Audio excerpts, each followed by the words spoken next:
बहुत स्वागत है आपका। आप देख रहे हैं इंडिया टीवी, आपके साथ में हूं प्राची पारस और वक्त है प्रहार का। और प्रहार में सबसे पहले बात करेंगे सीबीएसई की। सीबीएसई क्लास 12 के बोर्ड एग्जाम रिजल्ट आने के बाद भी लाखों स्टूडेंट टेंशन में हैं। उनकी इस टेंशन की वजह है देश के सबसे बड़े बोर्ड एग्जाम सिस्टम में खामियां और लापरवाही। क्या सीबीएसई इन स्टूडेंट्स की परेशानियों को हल कर पाएगा या फिर आज फिर छात्रों के हाथ निराशा लगेगी? आज स्टूडेंट्स का नहीं बल्कि सीबीएसई का सबसे बड़ा इम्तिहान है। इस टेस्ट में सीबीएसई पास होगा या फेल? सीबीएसई का सिस्टम दुरुस्त है या आज भी सुस्त है?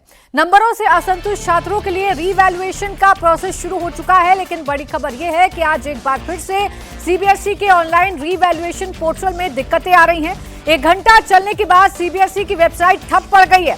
सीबीएसई का ऑनलाइन री इवैल्यूएशन पोर्टल बार बार दिक्कतें कर रहा है। उसमें लगातार टेक्निकल ग्लिच आ रहा है, जिसकी वजह से स्टूडेंट्स परेशान हैं। यानी एक तरफ ऑनलाइन रीवैल्यूएशन पोर्टल बार बार बंद हो रहा है, तो वहीं दूसरी तरफ ओएसएम के तहत कॉपियों के इवैल्यूएशन में बड़ी लापरवाही और अनचेक्ड सवालों की शिकायतों ने इस प्रोसेस पर सवाल खड़े कर दिए हैं। और ऐसे में दिक्कत यह है कि रीवैल्यूएशन छात्र करवाएं, अपने नंबरों को बढ़वाएं या अपनी कॉपी की सही से जांच करवाएं, इसके लिए बाकायदा उनको सीबीएसई की वेबसाइट पर जाना होगा। लेकिन जो प्रक्रिया रीवैल्यूएशन की है वो बार बार ठप पड़ जा रही है, बार बार उसमें ग्लिच आ रहा है और इस ग्लिच की वजह से स्टूडेंट्स को भारी दिक्कतों का सामना करना पड़ रहा है। अब सोचिए, हैकर्स खुद आकर बता रहे हैं कि सीबीएसई की इस वेबसाइट पे कैसे क्लाउड पर जाना आसान है, कैसे हैक करना आसान है, कैसे कॉपियों की अदला बदली करना आसान है। इसके बावजूद सीबीएसई कोई सुधार कर पा रही हो, इसका जवाब नहीं है। ऐसा कुछ भी नजर नहीं आ रहा है। हालांकि सीबीएसई बार बार दावा जरूर कर रही है, बाकायदा सोशल मीडिया पोस्ट के जरिए स्टूडेंट्स को जानकारी दे रही है। इस पोर्टल के जरिए 12वीं का एग्जाम दे चुके छात्र वेरिफिकेशन और रीवैल्यूएशन क्लेम कर सकते हैं। इसके लिए स्टेप बाय स्टेप प्रोसेस बताया गया है। सीबीएसई ने वीडियो जारी कर पूरी प्रक्रिया बताई है। हम आपको वो लिंक भी दिखा रहे हैं जिस पर क्लिक करके और अपने क्रेडेंशियल्स भर के छात्र वेरिफिकेशन और रिवैल्यूएशन के लिए अप्लाई कर सकते हैं। पहले 29 मई को ये पोर्टल शुरू होने वाला था, डेडलाइन फेल हो गई। फिर 1 जून की डेट दी गई, वो भी फेल हो गई। और आज सुबह 4:42 पर ये पोर्टल लाइव हो सका। लेकिन सवाल वही है कि आखिर ये कितना कारगर और यूजर फ्रेंडली होगा, क्योंकि पोर्टल अभी भी बार बार अटक रहा है, यानी अभी भी ग्लिच आ रहा है, जिसकी वजह से छात्रों को परेशानियों का सामना करना पड़ रहा है। अब रीवैल्यूएशन के लिए उन्हीं छात्रों को अप्लाई करने की सुविधा है जिन्होंने पहले रीवैल्यूएशन या वेरिफिकेशन के लिए अप्लाई किया है। यह संख्या 4,03,000 के करीब है। रीवैल्यूएशन के लिए 25 रुपए प्रति प्रश्न देने होंगे, तो वहीं वेरिफिकेशन की फीस 100 रुपए प्रति आंसर शीट रखी गई है। छात्र फीस देने के लिए तैयार है, लेकिन छात्रों के सामने दिक्कत इसी बात को लेकर है कि रीवैल्यूएशन की जो प्रक्रिया है बार बार तकनीकी खामी की भेंट चढ़ रही है। बार बार जो पोर्टल है वो ठप पड़ रहा है, जिसकी वजह से छात्रों के हाथ निराशा लग रही है। अनामिका मेरी सहयोगी इस वक्त हमारे साथ जुड़ गई है। अनामिका, सबसे पहले ताजा हालात मुझे बताइए। पोर्टल लाइव तो हो गया है, लेकिन क्या बिना किसी खामी के पोर्टल चल पा रहा है और बच्चे री इवैल्यूएशन के लिए अप्लाई कर पा रहे हैं? आप राजा, हम आपको बता दें कि सुबह 4:30 बजे सीबीएसई हेडक्वार्टर ने ट्वीट करके बोला कि जो वेबसाइट है वो लाइव है। लेकिन हम आपको अभी जो हालात हैं वो दिखा दें कि जो स्टूडेंट है वो अपनी जब डिटेल डाल रहे हैं, साइन इन कर रहे हैं, तो आखिरी में मयंक हमारे साथ हैं जो आखिरी का जो वो है वो कैप्चा डालेंगे। और जब वो अपनी डिटेल डाल रहे हैं तो उनकी डिटेल वो एक्सेप्ट ही नहीं कर रहा है। कुछ देर पहले हमने ट्राई किया था, 1 घंटे पहले, तब ये सेम डिटेल जो है उससे सक्सेसफुल हो चुका था। लेकिन अभी आप देखिए, जब स्टूडेंट ने अपनी सही डिटेल डाली उसके बावजूद भी यहाँ पर उसकी डिटेल्स को एक्सेप्ट नहीं किया जा रहा है। बाकायदा इसके कि सीबीएसई ने इस बार आधार नंबर वाला जो सेक्शन है वो ऐड किया, ताकि कोई भी दूसरा इंसान स्टूडेंट की इंफॉर्मेशन को एक्सेस ना कर सके, केवल स्टूडेंट ही यहाँ पे एक्सेस करे। मयंक हमारे साथ है। मयंक, हमने आपके साथ पहले लॉगिन करने की कोशिश की, लॉगिन हो गया था, लेकिन अब लॉगिन नहीं हो पाया। यस मैम, पहले हम लोगों ने जब 1 घंटे पहले आई थिंक ट्राई किया था तो उस टाइम लॉगिन हो गया था, बट हम लोग फ़ी पेमेंट नहीं कर पाए थे। फ़ी पेमेंट से पहले लॉग आउट हो गया था, और जब हमने री लॉगिन करने की कोशिश करी तो हमारा क्रीडेंशियल रॉन्ग बता रहा है। मैम, इससे पहले आप कितने दिनों से ट्राई कर रहे थे और अभी आप सुबह कितने बजे से? मैम, मैं स्टार्टिंग में जब सीबीएसई ने 19th को पोर्टल ओपन किया था, मैं जब से ट्राई कर रहा था, बट उस टाइम पे साइट नहीं चली थी टेक्निकल ग्लिच की वजह से। फिर सीबीएसई ने डेली 3 दिन तक डेट एक्सटेंड करी, हम लोगों ने डेली वेट किया, आखिर में 22 या 23 को साइट खुली, हमने उस टाइम पे रिवैल्यूएशन के लिए डाल दिया था। उसके बाद 27 को लास्ट डेट पे जाके मेरे को शीट्स मिली थी मेरी, मैंने चेक किया तो मुझे ऐसा लगता है, और मिलेंगे भी मेरे को मार्क्स अकाउंट्स में, जो मार्क्स इंक्रीज होने हैं। तो उसके नंबर आपको लग रहा है कम है? मैम मेरे को लग रहा है 3 to 4 मार्क्स मेरे बढ़ेंगे अकाउंट्स से 4 नंबर के लिए रीएवैल्यूएशन कराना चाहते हैं, और केवल मयंक ही नहीं है, आपने भी बेटा सुबह अप्लाई किया था? पहले तो मैं पेमेंट करने की ट्राई कर रहा था, जब अप्लाई करना था तो उसमें मैंने 10 to 15 टाइम ट्राई किया। पहले पेमेंट ही डिक्लाइंड हो रही थी, पेमेंट ही एक्सेप्ट नहीं कर रही थी साइट। उसके बाद कहीं जाके पेमेंट हुई तो उसके बाद शीट आने में दिक्कत हुई। तो अब जब जैसे हम रीवैल्यूएशन के लिए अप्लाई करना चाह रहे तो करेक्ट क्रेडेंशियल डालने के बाद भी उसमें इनकरेक्ट दिखा रहा है। अभी हम लोग 1 घंटे से ट्राई कर रहे हैं, वेबसाइट तो खुल रही है पर लॉगिन नहीं हो रहा। लॉगिन में दिखा रहे कि गलत डिटेल डाली है, पर हम लोगों ने सही डाली है बिल्कुल, तब भी खुल रही है। चौथी बार है जब सीबीएसई फेल हुआ है। अनामिका, ये समस्या बहुत बड़ी है, ये सीधे सीधे छात्रों के भविष्य से जुड़ी हुई समस्या है, जिसे बार बार दुरुस्त करने का दावा करने के बावजूद सीबीएसई नाकाम साबित हो रही है। अनामिका बन रहिएगा हमारे साथ। सीबीएसई का पोर्टल 1 घंटे तक चल रहा था। वेबसाइट पर ट्रैफिक कम करने के लिए इस बार आधार वेरिफिकेशन भी जरूरी कर दिया गया था। इस दौरान वेबसाइट कैसे काम कर रही थी, कैसे छात्र रिवैल्यूएशन के लिए अप्लाई कर रहे थे, एक रिपोर्ट आपको दिखाते हैं अनामिका की। सीबीएसई ने इस साल कॉपी चेकिंग के लिए क्लास 12 के लिए ओएसएम तकनीक को अपनाया, लेकिन इस तकनीक को अपनाने के बाद कई ग्लिच आए। स्टूडेंट्स की कई कंप्लेंट आई कि उनकी जो आंसर शीट है वो ठीक तरीके से चेक नहीं की गई है, कई इसमें प्रॉब्लम है। हमारे साथ हृदय भारद्वाज हैं, जिन्होंने इस साल क्लास 12 के एग्जाम दिए हैं। हृदय, आपको क्या परेशानी आई थी? मैम, मैंने जो है जब एग्ज़ाम दिया था तो मैंने पूरे सारे के सारे क्वेश्चंस किए थे, पर अब जब मैंने आंसर शीट मंगाई है तो मेरे 2 सब्जेक्ट्स में एक क्वेश्चन अनचेक्ड है। इंग्लिश में जो है सेट 2 था मेरा, और उसमें जो है क्वेश्चन नंबर 11 में 3 क्वेश्चंस थे और उसमें से 2 करने थे। तो यहाँ पे मैंने क्वेश्चन नंबर 1 और ये क्वेश्चन नंबर 3 उनके पार्ट्स किए हुए हैं। ये 1 तो यहाँ पे चेक्ड है, पर ये 3 अनचेक्ड है। और ऐसे ही ज्योग्राफी में 26 के 2 पार्ट्स थे और जो है उसमें से भी एक करना था। तो ये मैंने 26th क्वेश्चन अच्छे से स्पेस छोड़ के किया हुआ है प्रॉपरली, पर ये फिर भी अनचेक्ड है। ये ऊपर चेक्ड है, नीचे वाला भी चेक्ड है, पर ये ऊपर 26th का ये पार्ट अनचेक्ड है। और तीसरा बस वो यही। अच्छा, तो आपको 2 सब्जेक्ट में आपको प्रॉब्लम थी। ये हृदय की स्कैन कॉपी है जिसका जेरोक्स हमारे पास है। और हृदय, आप रीवैल्यूएशन के लिए अप्लाई करना चाह रहे थे? हाँ, पोर्टल आज सुबह ही खुला है, कल रात तक भी पोर्टल नहीं खुल पा रहा था। आप कितने दिनों से रीवैल्यूएशन के लिए वेट कर रहे हैं? मैंने 20th को अप्लाई किया था और मेरे को मेरी एक आंसर शीट 29th को मिली है। अच्छा। हाँ, और जो है रिवैल्यूएशन के लिए तो मैं काफ़ी दिन से वेट कर ही रहा था कि पहले तो ये था कि 29 तक पोर्टल खुल जाएगा, पर पोर्टल आज खुला है। और अब बात महाराष्ट्र की, जहां मुंबई में आर्य कॉलोनी के गेट नंबर 32 पर प्रशासन का बुलडोजर चल रहा है। ये बुलडोजर एक्शन हजरत सैयद बरकत अली शाह दरगाह पर हो रहा है। दरगाह 50 साल पुरानी बताई जा रही है। इस दौरान सुरक्षा के भी सख्त इंतजाम किए गए हैं। किसी को भी आसपास आने जाने की इजाजत नहीं है। 50 साल पुरानी दरगाह है जिस पर ये बुलडोजर एक्शन हो रहा है। कड़ी सुरक्षा के बीच में बुलडोजर एक्शन की तस्वीर देखने को मिल रही है। समीर भिसे सीधा ग्राउंड से हमारे साथ जुड़ गए, उनके पास चलते हैं। समीर, तस्वीर दिखाइए और बताइए कि एक्शन किस सिलसिले में किया गया है और क्या तैयारी है इस बुलडोजर एक्शन को शांतिपूर्ण तरीके से कंप्लीट करने के लिए। बिल्कुल प्राची, हम सीधे दृश्यों दिखा देते हैं हमारे दर्शकों को कि इस वक्त जो बुलडोजर एक्शन इस पूरे कंपाउंड में चल रहा है। पूरा एरिया लगभग 15,000 स्क्वायर फीट में फैला हुआ है। इस 15,000 स्क्वायर फीट में बीते 50 साल से भी ज्यादा में एक दरगाह का निर्माण किया गया था और वो दरगाह जो है पूरी तरह से इलीगल थी, क्योंकि जो आर्य डेयरी डेवलपमेंट बोर्ड है उसने इस दरगाह के ट्रस्ट को नोटिस भेजा था। नोटिस के बाद उनसे पूरे कागजात पेश करने के लिए कहा था और एक समय दिया था कि आपके पास पूरे कागजात नहीं है, जो इस बात की पुष्टि नहीं करते कि आपकी जमीन है, जमीन बनाओ स्ट्रक्चर लीगल है, इसलिए आप इसे खाली कर दें। लेकिन उसके बाद भी हटाया नहीं है, जिसके बाद प्रशासन ने पूरी तैयारी के साथ यहां पर बुलडोजर एक्शन लिया है।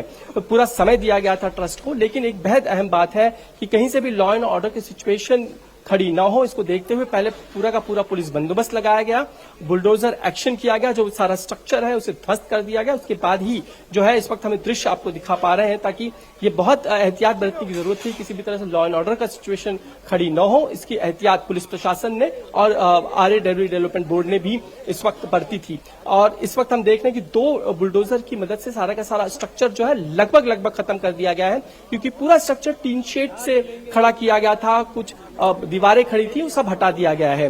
और ठीक हम सड़क पे भी आके उस दरगाह से, उस पूरे स्ट्रक्चर के लीगल के जो हम स्ट्रक्चर के जो जुड़े हुए सारा का सारा मलबा जो है इस वक्त दिखा सकते हैं, जो प्रशासन ने यहाँ सड़क पर लाकर रख दिया गया है। जाहिर है इसको बाद में यहाँ से हटा लिया जाएगा।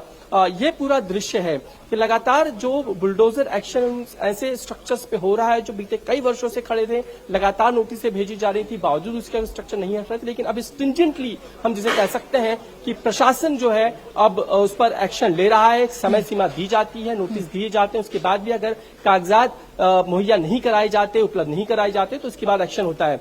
अगर हम बीते कुछ दिनों पहले की बात करें, जो कि बांद्रा की जो जमीन थी रेलवे की, वहां पर जिस तरीके से प्रशासन ने पूरी एहतियात बरतते हुए सारा का सारा इलीगल स्ट्रक्चर हटा लिया। बिल्कुल समीर, जैसा आप तस्वीरों में दिखा रहे हैं, पूरी तैयारी के साथ ये बुलडोजर एक्शन है और इस दरगाह को हटाने का काम किया जा रहा है। लेकिन इस बीच ये भी जान लेना जरूरी है कि दरगाह से जुड़े हुए जो लोग हैं, इस बुलडोजर एक्शन पर उनका क्या कुछ कहना है।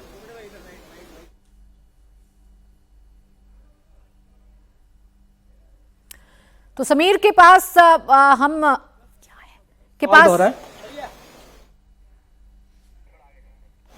क्या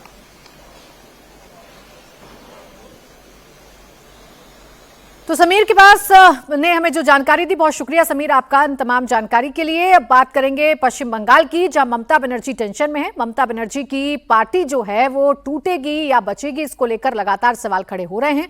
टीएमसी पर सबसे बड़ा संकट मंडरा रहा है। सड़क पर टीएमसी नेताओं की पिटाई हो रही है, तो बंद कमरे में टीएमसी के नेता महाराष्ट्र मॉडल की तर्ज पर नई पार्टी बनाने की कवायद में जुटे हैं। पार्टी में जारी उधर उथल पुथल के बीच ममता बनर्जी अब आर पार की जंग लड़ने जा रही हैं। ममता बनर्जी खुद सड़क पर उतरकर शुवेंदु सरकार के खिलाफ हल्ला बोलने की तैयारी कर रही हैं। थोड़ी देर बाद ममता बनर्जी कोलकाता में धरना देंगी। अभिषेक बैनर्जी और कल्याण बैनर्जी समेत टीएमसी सांसदों पर हो रहे हमले के खिलाफ ममता बनर्जी आज कोलकाता के धर्मतल्ला में आंदोलन करेंगी। ममता बनर्जी ने कोलकाता के रानी रासमोनी रोड पर धरना देने का ऐलान किया था, लेकिन पुलिस ने उन्हें वहां प्रोटेस्ट करने की इजाजत नहीं दी। पुलिस ने ममता को धर्मतला में धरना देने की परमिशन दी है। ऐसे में देखना यह है कि क्या ममता पुलिस की बात मानकर धर्मतल्ला में धरना देंगी या फिर वो रानी रासमोनी रोड पर ही हल्ला बोलेंगी। ममता बनर्जी शुवेंदु सरकार के खिलाफ सड़क पर हल्ला बोलने जा रही हैं, तो इधर बीजेपी ने ममता बनर्जी पर बड़ा पलटवार किया। शमिक भट्टाचार्य ने कहा कि बंगाल की जनता ममता को सड़क पर प्रोटेस्ट नहीं करने देगी। बंगाल की पब्लिक ममता को नकार चुकी है। ममता बनर्जी अभी पब्लिक को फेस करने की हालत में नहीं। पश्चिम बंगाल की जनता ममता बनर्जी को प्रोटेस्ट करने नहीं देंगे। ममता बनर्जी का पार्टी का किसी भी कार्यकर्ता, किसी भी एमएलए चाहे किसी होटल में बैठकर अपना गप मनाए तो दूसरा बात है, लेकिन रास्ते पे उतरकर तृणमूल कांग्रेस अभी जनता को फेस करने का स्थिति पे नहीं है। पश्चिम बंगाल का मुख्यमंत्री की भी हालत वही है। उन्होंने कोर्ट पर गई थी, क्या हुआ जनता को मालूम है। तृणमूल कांग्रेस के खिलाफ आवाज उठा रहे हैं, एक दूसरे को पीट रहे हैं। तो ऐसा स्थिति पे ममता जी नजर हटाने के लिए दिल्ली का बात कर रहे हैं। वो दिल्ली आ सकते हैं, वो अंटार्कटिका जा सकते हैं, रेगिस्तान में जा सकते हैं, कुछ भी कर सकती हो, लेकिन पश्चिम बंगाल की जनता तृणमूल कांग्रेस को नकार दिया है। तो ममता बनर्जी आज सड़कों पर उतरेंगी। ममता बनर्जी आज धरना देंगी। अभिषेक बैनर्जी और कल्याण बैनर्जी पर हमले को लेकर ममता बनर्जी आज एक नैरेटिव सेट करने की कोशिश करेंगी। लेकिन सबसे बड़ी समस्या टीएमसी के सामने ये है कि इस वक्त ममता बनर्जी को अपनी पार्टी में ही टूट का डर सता रहा है। 2 विधायकों को एक्सपेल कर दिया गया है, यानी कि उनको हटा दिया गया है, उनको निष्कासित कर दिया गया है पार्टी से। आरोप ये है कि बीजेपी टीएमसी के विधायकों के जरिए टीएमसी को तोड़ने की कोशिश कर रही है। हालांकि बीजेपी का यह कहना है कि जनता के रोष के सामने अब टीएमसी के अंदर भगदड़ मची हुई है और टीएमसी के विधायक जो हैं वो अब टीएमसी का साथ छोड़ रहे हैं। फिलहाल तैयारी आपको दिखा रहे हैं, ये प्रशासनिक तैयारी है। दरअसल धर्मतल्ला में ममता बनर्जी को प्रोटेस्ट करने की, धरना देने की जो इजाजत है वो दी गई है। अब यहां ममता बनर्जी धरना देती हैं तो कितनी भीड़ जुटा पाती हैं या कितने नेताओं का साथ उनको मिल पाता है, क्योंकि अभी तक आलम यह है कि टीएमसी ममता बनर्जी अपने विधायकों की बैठक बुलाती हैं तो पूरे विधायक नहीं पहुंचते हैं ममता बनर्जी की बैठक में। ममता बनर्जी इस समय फुल पैनिक में है। चर्चा ये हो रही है कि बंगाल में महाराष्ट्र जैसा खेला होने वाला है, टीएमसी में बहुत बड़ी बगावत होने वाली है। इस बीच टीएमसी से निष्कासित नेता रिजू दत्ता ने बड़ा दावा किया है। रिजू दत्ता ने सोशल मीडिया पर लिखा कि बंगाल में शिवसेना महाराष्ट्र मॉडल दोहराया जा सकता है। वहीं सूत्रों के मुताबिक पार्टी से निष्कासित और असंतुष्ट नेताओं ने कोलकाता के विधायक हॉस्टल में कई बैठकें की हैं। इन बैठकों में टीएमसी के भविष्य, संगठनात्मक बदलाव और एक नए राजनीतिक मंच बनाने के ऑप्शन पर चर्चा होने की बात कही जा रही है। खबर यह है कि असंतुष्ट नेता असली तृणमूल के नाम से अलग राजनीतिक मंच बनाने की तैयारी कर रहे हैं। सूत्रों के मुताबिक हाल ही में टीएमसी से निष्कासित 2 विधायक ऋतव्रत बनर्जी और संदीपन साहा ने कई टीएमसी विधायकों से बात की है। You are worried, afraid of Trinamool Congress. You want to break our party. Police is threatening the MLAs if you don't join BJP or if you don't break the party, if you don't set up your own party within Trinamool Congress, just like Maharashtra, then you will be arrested. कल TMC ने ऋतव्रत बनर्जी और संदीपन साहा को suspend किया था और अब ऐसी चर्चा है कि इन 2 निष्कासित विधायकों में से ऋतव्रत बनर्जी टीएमसी के नए शिंदे बन सकते हैं। सूत्रों के मुताबिक ऋतव्रत बनर्जी टीएमसी के दूसरे विधायकों के साथ लगातार बातचीत कर रहे हैं। जिस तरह से महाराष्ट्र में एकनाथ शिंदे ने उद्धव ठाकरे की पार्टी तोड़कर अपनी शिवसेना बना ली थी, ऋतव्रत बनर्जी भी टीएमसी के अंदर कुछ ऐसा ही कोशिश करने में लगे हुए हैं। यही वजह है कि ऋतव्रत बनर्जी और उनके साथ साथ संदीप साहा ने इसी वजह से पार्टी मीटिंग में जाना बंद कर दिया था, जिसके बाद ममता बनर्जी ने दोनों को पार्टी से सस्पेंड कर दिया है। देखिए, मैं और संदीपन दोनों बात करके ही नहीं गए थे। मैं बाकी लोगों का बोल नहीं पाऊंगा। मैं और संदीपन, हम लोग को अगर जाकर कोई बोलने का मौका नहीं मिलेगा, बोला जाएगा ट्वीट देख लीजिए, तो मीटिंग में जाने से कोई फायदा नहीं है, इसलिए नहीं गए थे। मैं व्यक्तिगत स्तर पे मुझे लगा कि इस मीटिंग में जाके कोई फायदा नहीं है, क्योंकि इस मीटिंग में जाके कुछ निकलेगा नहीं। फिर से वही बातें होंगी, फिर से वही कहा जाएगा, किसी की बात सुनी नहीं जाएगी, सिर्फ अपनी ही बात की जाएगी। तो जहां हमको भी अपने बोलने का मौका नहीं मिलेगा, जहां प्रोसेस फॉलो करके विधानसभा का क्या कानून है उसको मद्देनजर रखते हुए अगर आप आगे नहीं बढ़ पा रहे हो तो मीटिंग में जाने का मतलब है वक्त जाया करना। इसलिए मैं नहीं गया। अब ओंकार सरकार मेरे सहयोगी जुड़ गए हैं ज्यादा जानकारी के साथ। ओंकार, पश्चिम बंगाल में चल क्या रहा है? टीएमसी के सामने मुसीबत क्या है? 2 विधायकों की बात तो हम सुन रहे हैं जिनको ममता बनर्जी ने एक्सपेल कर दिया है, वो कह रही है बीजेपी की साजिश है, लेकिन मुसीबत है क्या ममता बनर्जी के सामने?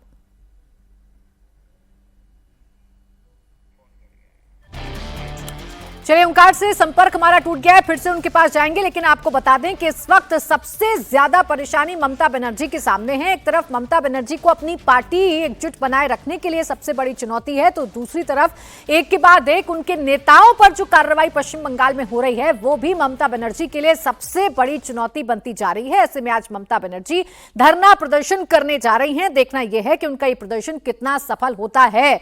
ओंकार, बताइए कितनी बड़ी चुनौती है ममता बनर्जी के सामने? अपनी पार्टी को इंटैक्ट रखना, मजबूत विपक्ष की जिम्मेदारी निभाना और आज जो धरना वो देने जा रही हैं उसको भी सफल बनाना। जी देखिए, ममता बनर्जी के पास अभी जो जितने भी दिन करीब आ रहा है उतना ही ममता बनर्जी के जो प्रॉब्लम्स है वो काफी ज्यादा बढ़ रहा है, क्योंकि कल जब जैसे कि देखा गया संदीपन साहा और इसके साथ साथ ऋतव्रत बनर्जी को जब पार्टी से निष्कासित कर दिया गया, उसके बाद ऋतव्रत बनर्जी और उसके साथ साथ संदीपन साहा दोनों मिलकर काफी सारे तृणमूल कांग्रेस के विधायकों के साथ अलग अलग जगह पर बैठक की। सबसे पहले तो वो साउथ कोलकाता के एक होटल पे बैठक किया, जहां से ऋतव्रत बनर्जी का कहना है कि उनके साथ लगभग 50 विधायक उनके साथ हैं। इसके अलावा देर रात को जैसे कि देखा गया कि एमएलए हॉस्टल पर भी एक बैठक किया गया तृणमूल कांग्रेस के विधायकों के साथ। तो वो बैठक भी काफी इंपॉर्टेंट माना जा रहा है, क्योंकि ये जितने बैठक हो रहा है ममता बनर्जी के लिए मुश्किलें उतने भी बढ़ती जा रही है, क्योंकि उनके पास इस वक्त जैसे कि अलग अलग मुद्दे हैं, उसके साथ साथ अपने पार्टी को भी बचाना है।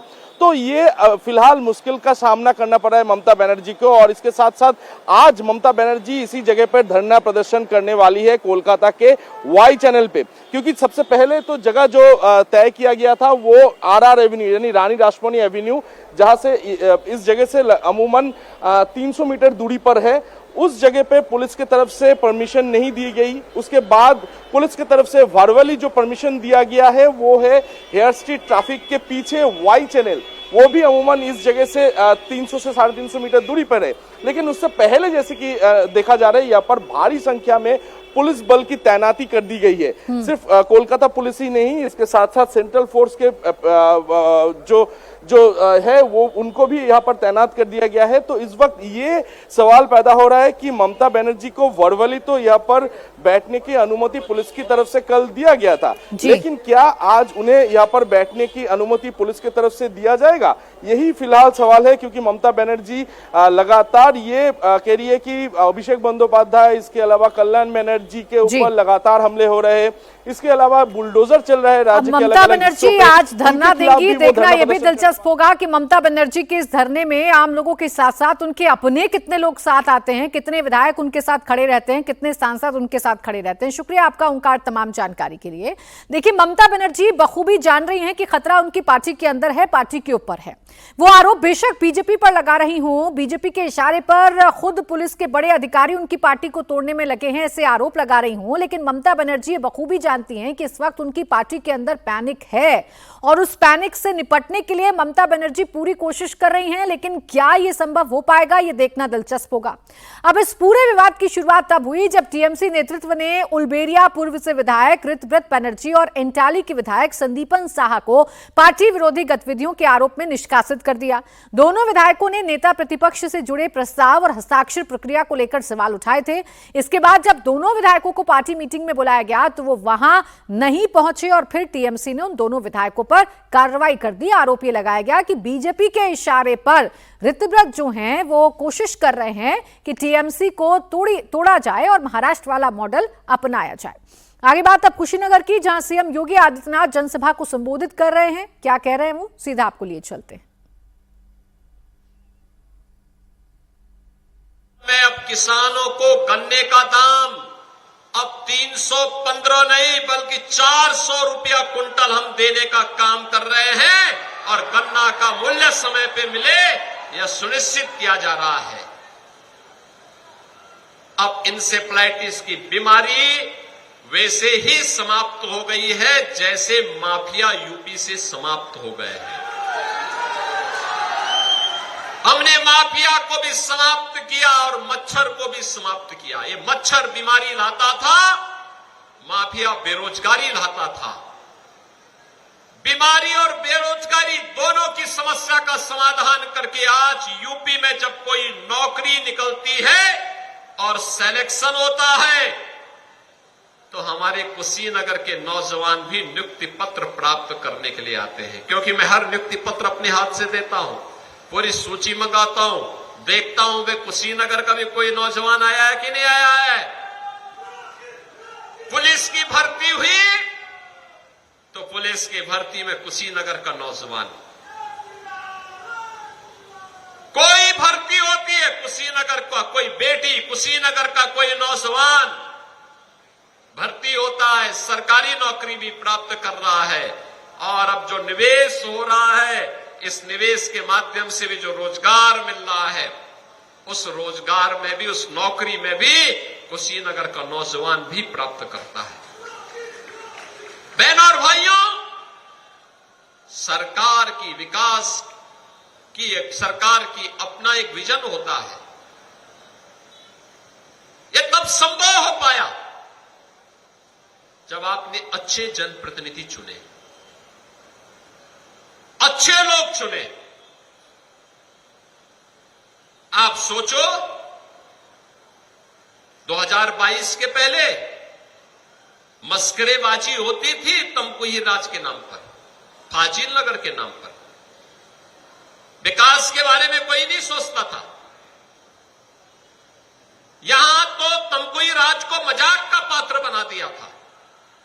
आज मैं कह सकता हूं, तब कोई राज में यहाँ के विधायक मेहनत करते हैं, योजनाओं को लेके आते हैं, सांसद जी भी आते हैं और परिणाम होता है आपकी जो डिमांड होती है उसको यहां पर जमीनी धरातल पर उतारने का काम विधायक जी और सांसद जी मिलकर के करते हैं। आपकी जो मांग होती है फाजिल नगर के विधायक जी उसको पूरा करते हैं, सांसद जी के साथ मिलकर के इसको पूरा करते हैं। और अब हम लोग इसका नामकरण का भी प्रस्ताव हमने कर दिया है। अब उसका नाम फाजिल नहीं होगा बल्कि पावागढ़ के रूप में हम इसको एक नई मान्यता देने जा रहे हैं। भगवान महावीर से नाम होगा, क्यों हम फाजिल कहेंगे? भगवान महावीर के साथ 24वें तीर्थंकर के साथ पावागढ़ का नाम और पावागढ़ की परंपरा और पावागढ़ की संस्कृति के साथ जुड़ करके देश और दुनिया आपके पास आएगी। अपनी विरासत पर गौरव की अनुभूति करना हर नागरिक का दायित्व है। अपने पूर्वजों के प्रति कृतज्ञता ज्ञापित करना, उनके प्रति कृतज्ञता ज्ञापित कैसे होती है सनातन धर्मावलंबियों से ज्यादा कौन जानता है। और बहनों और भाइयों, इसीलिए आज मैं विशेष रूप से आया हूं, केवल 2 ही विधानसभाओं के लिए आया हूं। अभी और विधानसभाओं के लिए अलग से कार्यक्रम बनेगा। कसियां और हाटा के लिए एक दिन बनाएंगे, रामकोला खड्डा के लिए एक दिन बनाएंगे, पडरौना के लिए भी बनाएंगे कार्यक्रम।